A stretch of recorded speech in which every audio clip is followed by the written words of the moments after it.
My stepchildren said I was only temporary, so I made it official, moved out, cut them off, and didn't look back. Her mom called me first. Hello, everyone. Welcome to Reddit Visuals.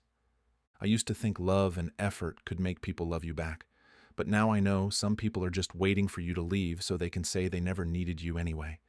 I'm 42, and for nearly 10 years, I was a stepfather. No, scratch that. I was the father, or so I thought.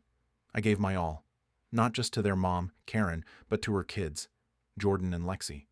They were 10 and 12 when I met them, and their biological father was the kind of man who remembered their birthdays only if someone else reminded him. I stepped in without hesitation. School runs, dentist appointments, midnight runs for cough syrup, you name it, I did it. But the thing about being the step anything is that you don't get a blueprint. You just do the job, hoping it's enough. I never tried to replace their dad, I just wanted to be there. And for a long time I thought that mattered. Karen and I met at a friend's barbecue. She was 34 at the time, recently divorced, and had that I handle everything myself energy that you either find intimidating or incredibly attractive. I guess I leaned into the latter. We clicked fast. Within months, I was spending more nights at her house than mine. Her kids were standoffish at first, which I expected, but I took it slow. I learned Lexi's favorite cereal. I watched anime with Jordan even though I had no idea what was going on. I built IKEA furniture without swearing in front of them. 2 years in, we moved into a new house together. I paid the down payment, signed the mortgage in both our names, even though she wasn't contributing financially much at the time. It wasn't about money. It was about building something real. Or so I thought. Fast forward 7 years. The kids were teenagers, almost adults. Jordan was in his second year of college. Lexi was a senior in high school. Karen and I had grown comfortable. Not complacent, just stable. The fire was still there in its own way. Random date nights, silly traditions like midnight pancakes every Christmas Eve. We had our rhythm. Until one Saturday afternoon in October. I was cleaning out the garage. Nothing serious, just reorganizing the tool rack and making room for the winter tires. Lexi and Jordan were in the living room with 2 of their cousins laughing, talking. I wasn't paying attention until I heard my name. More specifically, how they referred to me. Jordan said, "He's chill, I guess. But I mean, he's temporary, right?" Lexi laughed. "Yeah. He's just Mom's phase 2. Her real life ended with Dad. This is just like the intermission." I froze. I genuinely froze, like someone had poured ice water down my spine. Temporary? Intermission? I stood there gripping a wrench like it was the only thing holding me together. 10 years.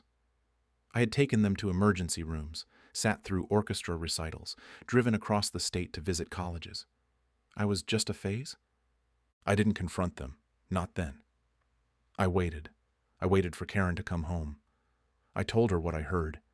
She blinked at me, confused, like I was overreacting. She said, "They're just kids. They don't know how to express themselves." I said, "They're not kids anymore. They're adults. They said I'm temporary." She sighed. "Don't take it personally.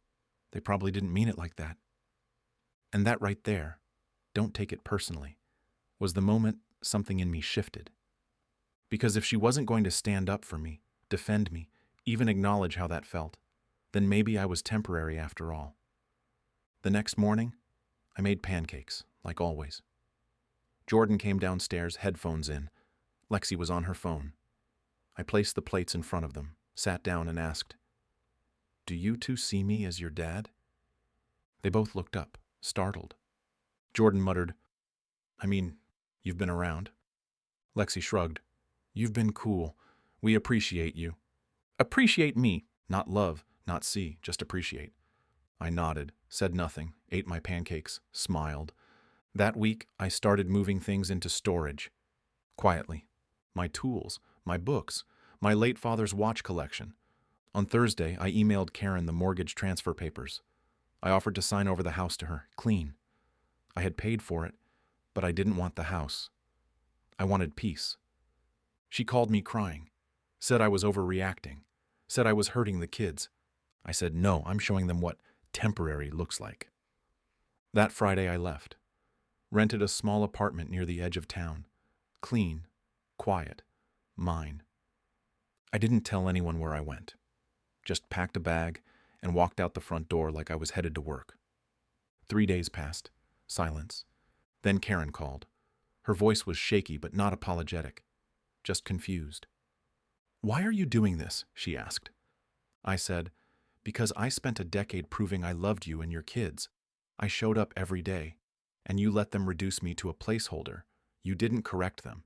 You let me feel invisible in my own home." She didn't have a response. I told her I'd return to finalize the paperwork. Nothing more. A week later, Jordan showed up at my apartment, alone. He stood there awkwardly in the doorway, hands in his hoodie pockets. "I didn't mean it like that," he said. I didn't say anything, just moved aside so he could come in. He sat down, looked around, said, "This is nice. Quiet." I nodded. He fidgeted. "I was joking, you know. Just trying to be funny." I looked him dead in the eye and said, "If I'd died last year, what would you have told people I was to you?" He went quiet. Then he said, "I don't know. You were always there, but I guess I didn't realize how much until you weren't." That hurt, in a strange, validating way. Lexi didn't visit. She sent a text a few weeks later. It just said, "I'm sorry." No explanation, no real ownership, just 2 words. I didn't reply. Karen and I finalized the split. We weren't married, so it was easy, legally speaking. Emotionally, it gutted me. Because I didn't just lose a partner. I lost a family I thought I helped build. I lost years of memories that suddenly felt hollow. A month after I moved out, I got a call from Karen. Her voice was soft, defeated. "Jordan's been angry lately," she said. "Lexi barely talks to me." I didn't say anything. She continued, "I think they're realizing what you were to them. It's just hard, you know?" I said, "Yeah, it is." She asked if I'd ever consider coming back, not as her partner, but just to talk to the kids, help them understand. I said, "I think they understand now, but it's not my job to fix what they broke." She cried. I stayed silent. That night I sat alone in my apartment. No photos of kids on the fridge, no dance recitals, no college move-ins, no family game nights. Just silence. But I wasn't lonely. I was at peace. I realized something. You don't stay where you're tolerated. You build where you're valued. I'm dating again now. Slowly. Carefully. I tell people up front, I'm not trying to be a savior or a stepdad or some repairman for broken homes. I just want something real. And if someone calls me temporary again, I won't argue. I'll just pack my things and go. Because now I know what I'm worth. So, was I the a-hole? Let me know in the comments what you would have done. And if this story hit you, please like and subscribe. It really helps the channel grow.